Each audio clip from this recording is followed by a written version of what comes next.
Yeah, we're going to get into jobs in this episode because look at this. Look at us. Because it feels like a part of a conversation that I'm having a lot lately, being a dad of a kid who's about to go off to college Hmm. and seeing the disruptions, I think most notably because of AI, that's Hmm. the idea of like what jobs are going to be there in, let's say, 4 years, if he graduates in 4 years. I just listened to a podcast all about Gen Z in the workplace, what's happening to our jobs. And it was interviewing this young woman from San Diego State who applied to something like 700 jobs to the course of Ah, 11 months.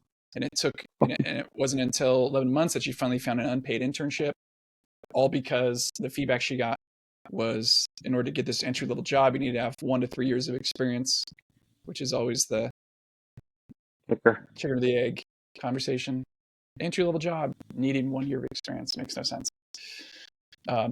Yeah. So it was a bleak, I think, perspective in some respects, but then it was highlighting. I just had a conversation with a guy whose son really got dialed in when he was a junior lifeguard to this career that he could have in the water, and so he's essentially serving in the special operations in the Coast Guard, doing search and rescue, hurricanes all across the country. It's the small team that Hmm. goes in, and you think that's I don't think that's AI proof. I would assume, unless little drones Yeah. come and like pick people up. I can imagine that. Yeah. Large drones, right? For larger Mhm. people. I don't know, but Remember those games at like pizza parlors where you like oh try to yeah, grab? they're still there. Yeah, They're still you there, just but they're giving out iPhones now. It's like crazy. Have you oh seen yeah. them? They're like, yeah, yeah. So I Now can the imagine AI a big team questions. doing that. The AI question is something that's fascinating. The reality is it's not going to go away, right? It Right. is here to stay. Yeah. Um, and I think I've shared this quote with you before. I had to pull it up because I don't want to screw it up. But I wrote it down as I'm starting to explore my education. I'm zeroing in on this phrase. Everything I'm doing, Scott, is on this quote. Everything I'm doing, Okay. Drum roll. everything, all the chips, all in, going in, right? The person who shared this quote is Manusha Shafiq, and Brene Brown's quoted her. A bunch of people have quoted her because this quote's pretty amazing. In the past, jobs were about muscles. Now they're about brains, but in the future, they'll be about the heart. Ooh, I've not heard that before. I'd remember that. No, oh, dude, it's such a good. Good. It's good for you and I. We're gonna cling It's to that. so good.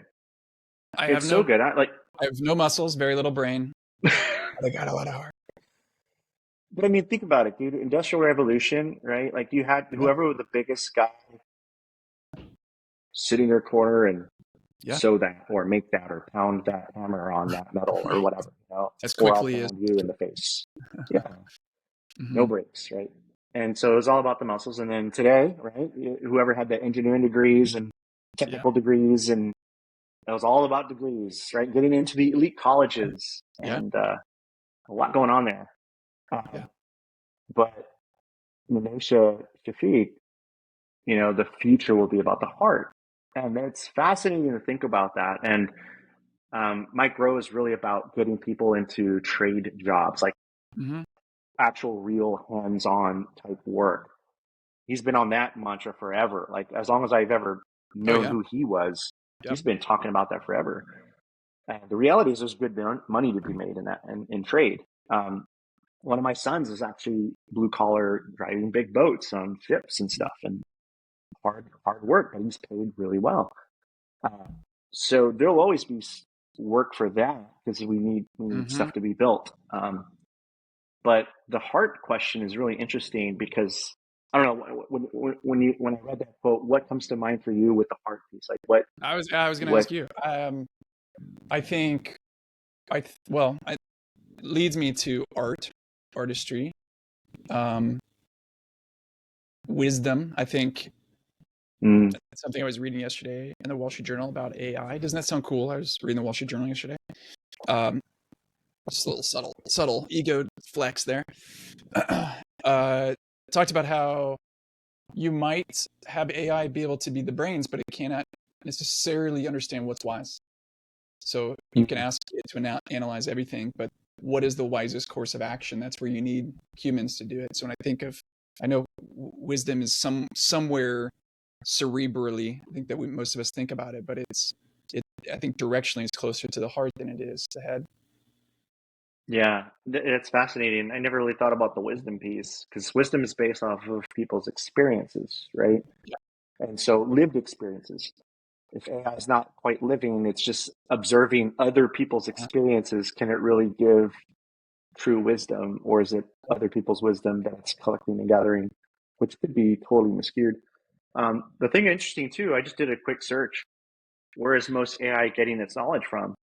And it's from the Western world. ah, That's mostly what populates the internet, right? That's yeah, that's what's mostly accessible is Western knowledge, Western yeah, thinking. There's I'm sure we're in a pretty large planet. You know, the rock is pretty big with a lot of yeah, people on it.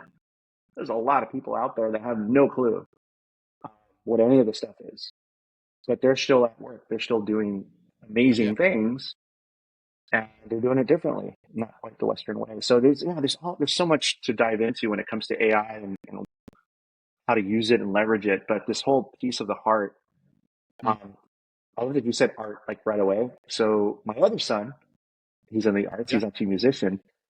And there was a call, dude. I shared this with you on privately, but I'll go to it now.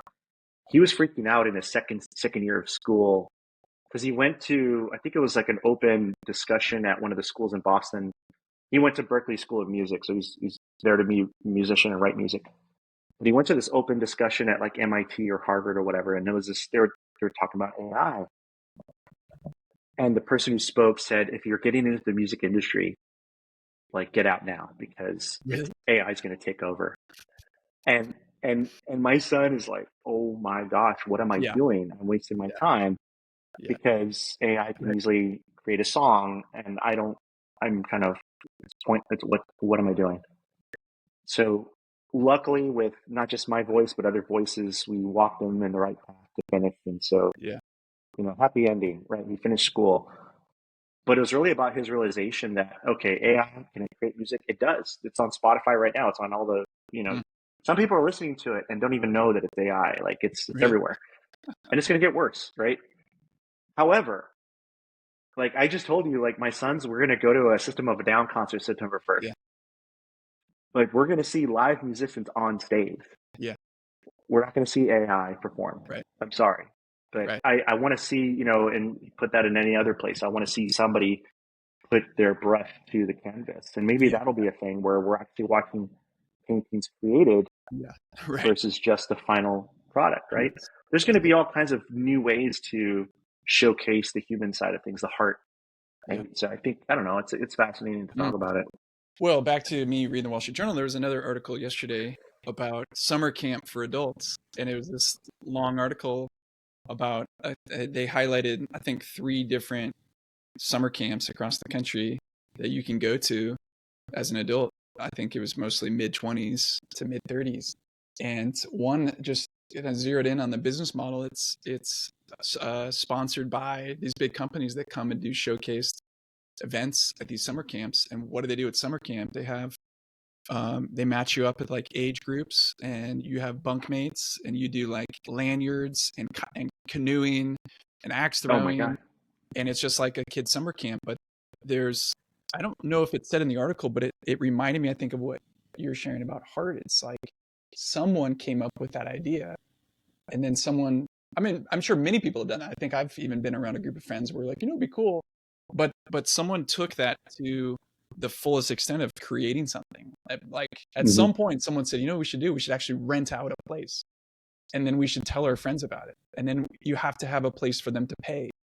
And how much should we charge? So they created a business out of it, and now it was profound. These people that become best friends because they met someone at summer camp 2 years ago, That's and they're wild. like 32, and it's not just for kids who are 10 years old. Like, so Yeah. what you're talking about is it is heart. It's people with a heart seeing a need, being drawn to something, and then having the gumption to go and do something about it. Which I know there's kind of like what you mentioned, Mike Rowe, to as many versions of people pursuing the trades. There probably are Hmm. also people who are pursuing small businesses because of a passion project. Yeah. And it's, it's funny that you and I are talking about this. Like, what does this have to do with veteran transition? It's Oh, so funny. But what comes to mind automatically, another vein, which is where Brene Brown comes in with quoting Manusha Shafiq. Brene Brown is all about the heart.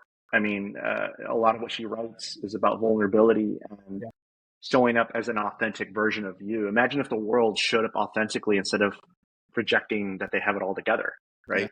yeah. Life is not Instagram, right? No. It's actually, there's real people behind this. Um, what's neat is the leadership aspect, and and and so there's a lot of managers in the world. Uh-huh. I've witnessed them in businesses. A lot of Uh-huh. managers, not a lot of leaders. Oh yeah. And I think it's kind of safe to say we see it all the time. We have people that claim to be leaders. Hmm.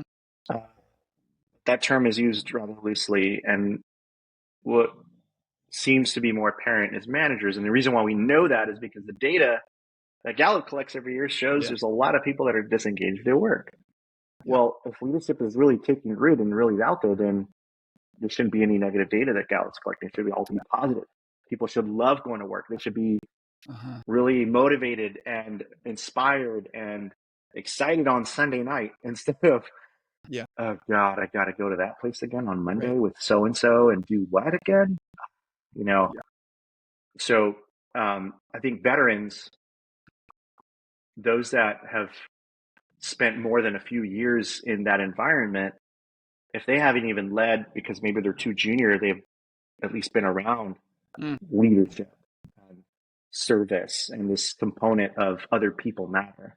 Hmm. It's like the number one resource, right? The military says that our number one resource is Yeah, people. Find a business that says that, and not too many businesses will say that.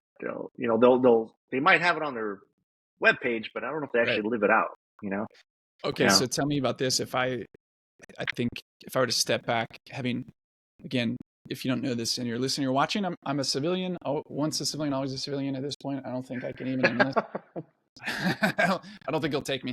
But I've now worked with veterans for the last 10 plus years, and I know my perception has been skewed by my upfront experience. So let me try to go back in time, and if I were to hear this before I started working with you all, you people, Us. I would have probably had, I would have easily had the perception that being in the military doesn't yield leadership the way you're talking about it. It yields like, because it's a big bureaucracy, it's cogs in a wheel, it's people that know how to check Followership. followership. Yeah. So Yeah. tell me why that's wrong. You know what? It's interesting. So and a lot of non-veterans will have an image, and it's veterans are robotic. They follow orders. They do what they're told. Um, I think what people fail to see is that there's still this human element, right? Yes, we're individuals that belong to this organization. We're there for a reason and for a purpose. Um, but what's interesting is where I've noticed and experienced, it's the human side comes out way more when things are really challenging and difficult, and when the stress is really high, when the stakes are really high. Um, Hmm. that's where I've seen leadership really come to light and care, and um, and even during those horrible times where there's loss of life, you really see love and care Hmm. come out.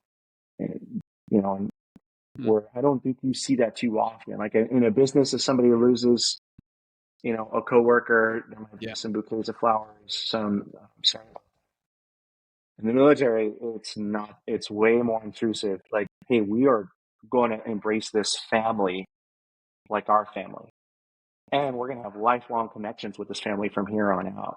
Wow. Um, because there's so much at stake, and it's it's different, and I think that molds and shapes individuals like you would not believe. Hmm. Um, and so now that pulling that wisdom, that Yeah. experience and wisdom forward into uh, civilian life, there's a lot that a business can gain from and bringing these individuals in, and maybe Yeah. that attitude bleeding a little bit into their organization. and influencing the organization to be more authentic, more caring, Hmm. where we show up for one another. Is it, I guess I want to know more about why that is the way it is in the military. Why do people care for more? Is it like you said, is it because the stakes are so high sometimes? Mm, Is it because people are more in need? I'm just imagining people moving their families to a new town, to a new billet, to like, and all of a sudden yeah, there's a inherent vulnerability that everybody, like, yo, we just moved, we don't have, but everyone has had that experience recently, not 20 years ago, but like a year and a half ago. We know what it's like to be the right. new people. Like, does that then like translate into people who just are humans, better humans?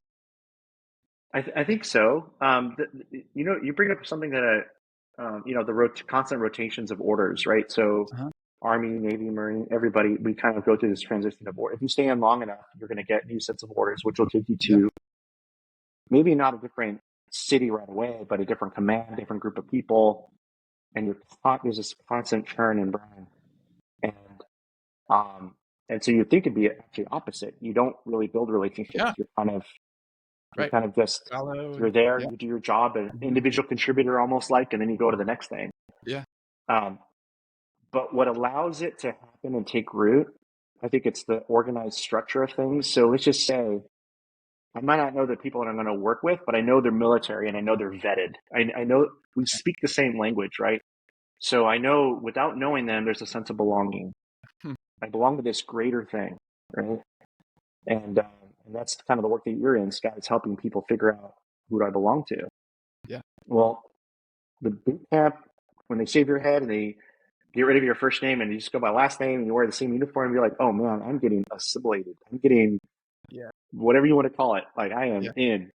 Um, Once you get over that phase and you start getting used to the military way of doing things, there's just a sense of belonging, and um, and I think veterans that are listening, where this makes sense, if you have to go wait in the DMV and you see the whole diversity of the Yeah. DMV, but you see a couple of folks in uniform and there's a couple of empty seats sprinkled throughout, where are Uh-huh. you sitting in the DMV?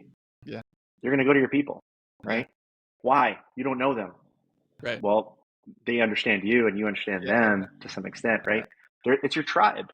Yeah. And I think it's a powerful word, tribe, right? It's biological. It's goes, yeah, it's in our DNA, and military kind of creates that in you. And Yeah. that structure is so familiar. And it's funny because being on this side of it now, that I've been out almost, dude, 2026 will be 10 years. So, Hmm. um, I went to the USO this year one time, just stopped in the USO for like a free bologna sandwich. And and the old timer sitting behind the desk, he's like, "Yeah, I served in 1970 something and for 4 years, but now I'm volunteering here." And I'm like, okay, cool. Yeah. Everybody inside was all different ages, but it was the Yeah. same conversations that you have when you're in the military. It's like So cool. about politics and the base is shutting down or Uh-huh. disability. It's the same. It's just so funny, man. It's so familiar. Yeah, I'm so jealous yeah. because I come from like the most boring, low, low identity tribe, waspy Southern California. Like, I got no people. I'm all on Oh, my you own. do, man. Cali's no, SoCal is a vibe, man. SoCal is a thing. That's true. Yeah, yeah. If I was in like Missouri and I saw someone wearing like rainbow sandals, I'd be like, "Oh, that's my I'm gonna go sit next to them at the DMV." Like, what's up, Yeah, dude? California burrito? Anyone? And then we'd be Cali homies. burrito, asada, carne asada. Well, it does. I mean, what we're talking about does circle back, of course, to the self-discovery process that Vector guides people through, veterans through, to distill some of that stuff. Hmm. I just was what was I doing? Oh, shoveling horse poop. Here's the best analogy. You have horses, right? You have Yeah, a I have a horse. horse. See, I read the Wall Street Journal. I have a horse. So whatever your perception of me See is, where this is going? See the yeah. trend? But I was there's these shavings that we've paid money for in our horse's stall, and then there's poop. So I have a rake, and I'm trying to sift the shavings because that to me represents dollar bills, and the poop I want to Hmm. get out. So That is what Vector Accelerator is. We want to sift through and let the good stuff drop to the bottom so you can see it, and then we know where the poop is, and we know what to do with that. So we're going to I take the have a good stuff, slightly leave different. I have a slightly different analogy, which I'll never forget, man. It's a great analogy. It's like it, but it's different because it doesn't say poop. Um, this one veteran was going through the same questions that are inside the Accelerator, and he went through those same questions. And on the other side of it was story night, so he got to tell a story. And what he shared was, it's like carrying a heavy rock. And every time I tell a story, I can take a rock out of that heavy rock and put it down on the ground. And I was like, holy cow, that's incredible. Like, it's just, he's like letting stuff go, but he's keeping what he wants to keep. Yeah. You know what I mean? So he's like, you know what? I've never made space because I'm just loaded. I'm heavy. I'm going to make space. I'm going to put that down. And actually, I want to go over here and pick this one up and carry this one up because that was more, right? So you're still carrying a load. Like, just going through this process doesn't mean life's going to be easy, right? We're not trying to talk and paint a picture that life is perfect. No, we still got to work. We still got to do things. We still need to move forward. But having this choice to put things down and pick things up and sift through what needs to be sifted, dude, Vector's a gift. Like, it's a gift. And I think that's what we're trying to offer so many people is this gift. Yeah. Get the poop out. I mean, the rock. Get the rocks out. At the top. Well, sometimes it's hard, like rocks, but. Well, in case you're listening, you're like, man, these guys, they just lead with heart. I don't know if there's any brains behind this or muscle. So in a few weeks, September 29th, actually, we're hosting a webinar and inviting one of our brains, Dr. Evie Trevino, to come and share about the robust research that sits behind and underneath Vector Accelerator. She brings along, as a quantitative psychologist, a researcher, she understands how to help us make sure that what we're doing actually has weight. It actually impacts people's lives. And she's going to come and share. If you're curious as a veteran, if you should start Vector Accelerator, come to this webinar and you'll hear from her if this actually works, not just sentimentally, but actually in real life. And then also, if you represent another veteran service organization that we love to partner with, and you've probably struggled with, how do we measure what we do beyond, let's say, getting a job and finding employment? Like, what else? Because we all care much more about that, but how do you do that? She'll come and share the secret sauce to how you do it.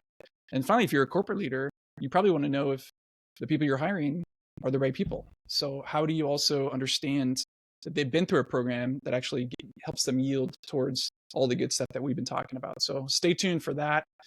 We'll probably be announcing that in a week or so, but just designate your calendar, 9 a.m. California time on September 29th. And we'll be back with more info. Joe, thanks for jumping on. Yeah, too easy.